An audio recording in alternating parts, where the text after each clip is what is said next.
আমরা তো গ্যাস সংকটের মধ্যেই আছি, কারণ গ্যাস তো গত 15.5 বছর নতুন করে খনন করা হয়ই নাই। বাপেক্সকে বসিয়ে রাখা হয়েছিল। এখন ভোলাতে কিছু গ্যাস পাওয়া গেছে, বাপেক্সের উদ্যোগে আবার গ্যাস খননের চেষ্টা হচ্ছে।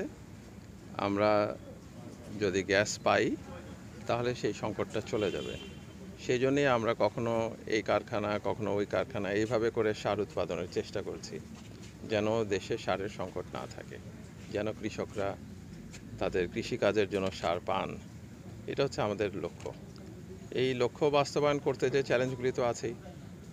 আপনারা জানেন যে গ্যাস যদি আমরা নিরবচ্ছিন্নভাবে পেতাম তাহলে সমস্ত কারখানাগুলো চালু রেখে আমাদের সার আমদানি করতে হতো না।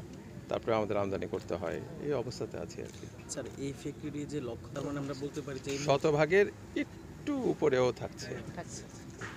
থাকছে 105% লোডেও চালানো। প্রশ্ন হচ্ছে যে মেশিনারিজের ক্ষেত্রে সারা বাংলাদেশে 15.5 বছরে দুর্নীতি হয় নাই এরকম কোনো সেক্টর জানা আছে?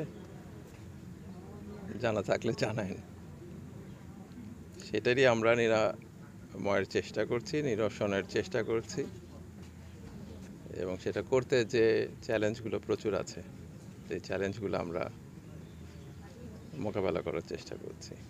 আর